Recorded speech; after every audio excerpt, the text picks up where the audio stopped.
Hello everyone, আসসালামু আলাইকুম। This is Tania Tania blog থেকে। অনেকদিন পর বাসা থেকে বের হলাম। বের হয়ে দেখেন গাইস, রাস্তায় চলে আসছি, যাচ্ছি নানুর বাসায়। অনেকদিন পর নানু বাসায় যাচ্ছি। শরীরটা ভালো না, তাই যেতে পারি নাই। আজকে যাচ্ছি নানুর বাসায়। এখান থেকে 10 মিনিট লাগে আমার নানুর বাসায় যেতে। সিএনজি দিয়ে বলেন, অটো দিয়ে বলেন, একদম ইজিলি যাওয়া যায়। এখন আমি অটোতে উঠে গেছি, সিএনজিতে যাব না, কারণ এখন অ্যাক্সিডেন্ট হওয়ার পর থেকে সিএনজিতে ভয় লাগে উঠতে। তাই আমি অটো দিয়ে চলে যাব নানুর বাসায়।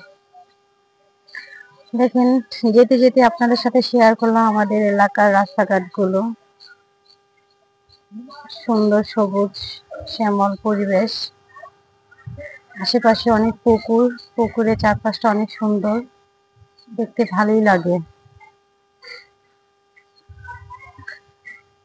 আমি বেড়ে উঠেছি নানুর বাসায়, আমার জন্ম হয়েছে নানুর বাসায়, তাই যাচ্ছি। দেখেন, যেতে যেতে অনেক কাঁঠাল গাছ, রাস্তার আশেপাশে শুধু কাঁঠাল গাছ আর কাঁঠাল গাছ, অনেক কাঁঠাল হয়েছে।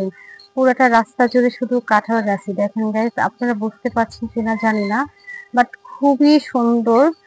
সারিবদ্ধ ভাবে কাঁঠাল গাছে কাঁঠাল ধরে আছে রাস্তার দুই পাশেই। আমি তো এক পাশে দেখাচ্ছি, বাট দুই পাশের মধ্যে অনেক কাঁঠাল। খুবই ভালো লাগে কাঁঠালগুলো দেখতে। রাস্তার পাশে শুধু কাঁঠাল আর কাঁঠাল।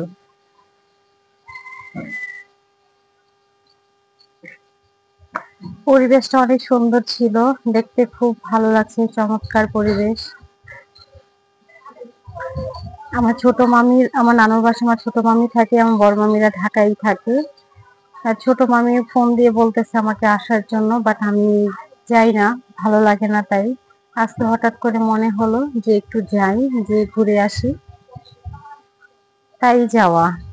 দেখেন, খুবই সুন্দর পরিবেশ।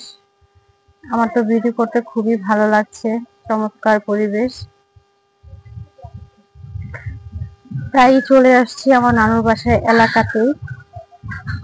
এই এলাকার মধ্যেই একটু সামনের দিকে আমাদের বাসাটা, বাট এই এলাকাটা আসলে একটু অন্যরকম ফিল চলে আসে। নানুর বাসা এখন নানা নানু নাই, ওনারা চলে গেছে এই দুনিয়া ছেড়ে। আল্লাহ ওনাদের জান্নাতুল ফেরদৌস দান করুক। কিন্তু এখন নানুর বাসা তেমন একটা ভালো লাগে না। আগে অনেক ভালো লাগতো, আমার খুব পছন্দের জায়গা ছিল, কারণ আমার জন্ম হয়েছে নানুর বাসায়, থেকেছি নানুর বাসায়। এখন তো আগের মতো ভালো লাগা হয়ে ওঠে না। তো দেখতে দেখতে অনেকটাই কাছাকাছি চলে এসেছি, নানুর বাসার কাছাকাছি। সেই চেনা রাস্তাঘাট, চিরচেনা রাস্তাঘাট দেখতে তো অনেক ভালো। এই যে এটা হচ্ছে আমার নানুদের পুকুর। চলে আসলাম, এখন আমি নেমে যাব। এটা আমার বড় মার বাসা। এখন অটো থেকে নেমে আমি চলে যাচ্ছি। এখানে মাটিতে পা রাখলেই খুব মানে শান্তি লাগে, অন্যরকম একটা ফিল চলে আসে। এত ভালো লাগে বলে বোঝাতে পারবো না। এই পুকুরে আমরা ছোট কালে যখন ছোট ছিলাম কত গোসল করেছি এই পুকুরের মধ্যে, কত স্মৃতি জড়ে আছে এই পুকুরের। পুকুরটা আগে অনেক সুন্দর ছিল, ভালো লাগতো, বাট এখন একটু অন্যরকম হয়ে গেছে। খুবই সুন্দর ছিল পুকুরটা।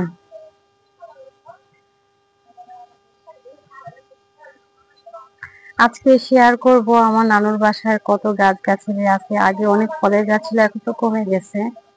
দেখেন, অনেক সুন্দর সুন্দর কাঁঠাল গাছ, আম গাছ।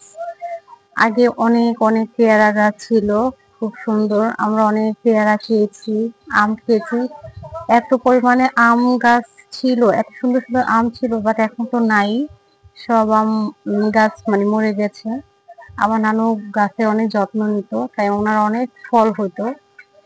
মানে এই বাসার মধ্যে এমন কোনো ফল ছিল না যে, মানে এই বাসায় ছিল না, অনেক ফল ছিল। দেখেন, আম অনেক বড় বড় হয়েছে আমগুলো, ছোট ছোট গাছে আম হয়েছে। এটা হচ্ছে পেয়ারা গাছ, অনেক পেয়ারা এসেছে, বাট পেয়ারাগুলো এখনো ছোট।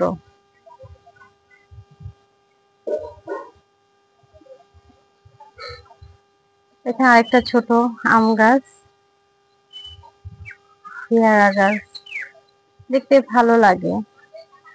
গ্রামে আসলে সবকিছু আমার গাছগাছালির প্রতি অনেক নেশা, মানে বলতে পারেন। আমার গাছ মানে বলতে ভালো লাগে, দেখতেও ভালো লাগে। গাছের সব সব সবজি ফল ভালো লাগে। এটা হচ্ছে একটা জাম্বুরা গাছ। জাম্বুরা গুলা এত বড় হয়, অনেক বড় হয়, এবং মানে ভিতরে মিষ্টি, একদম মিষ্টি, চিনির মতো মিষ্টি বললে হয়। আর ভিতরটা একদম লাল, রসালো লাল হয়। জাম্বুরা গুলো খেতে চমৎকার। অনেক জাম্বুরা হয়, বাট এইবার একটু কম জাম্বুরা এসেছে। ছোট ছোট জাম্বুরা, দেখেন থোকায় থোকায় আম।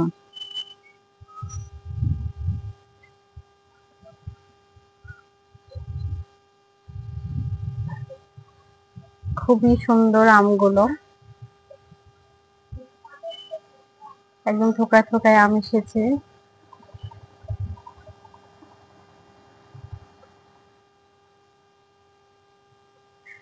চারপাশটা ঘুরে দেখেছি, দেখেন একটা ফুলের গাছ, খুবই সুন্দর একটা ফুলের গাছ। আমার এরকম মানে ব্যালকনিতে ফুলের গাছ থাকলে খুবই ভালো লাগে দেখতে। শুধু আম গাছ নয়, আর কত গাছ ছিল এই বাসাটার মধ্যে। দেখেন এখানে অনেক লেবু, একটা লেবু গাছে কত লেবু এসেছে। আমার নানু যখন ছিল, এক সময় একটা লেবুর, আমার নানুর বাসায় একটা লেবুর বাগানই ছিল। বাট এখন তো সেই লেবুর বাগান নেই, নেই বললেই হয়। এটাতে অনেক লেবু এসেছে দেখেন। সে আমার বড় মা, দেখেন কাঁঠাল, মাশাআল্লাহ, গাছের মধ্যে কত কাঁঠাল এসেছে, একদম নিচ থেকে ওপর পর্যন্ত কাঁঠাল আর কাঁঠাল, মাশাআল্লাহ, অনেক কাঁঠাল। কাঁঠাল গুনে মেবি শেষ করা যাবে না। থ্যাংক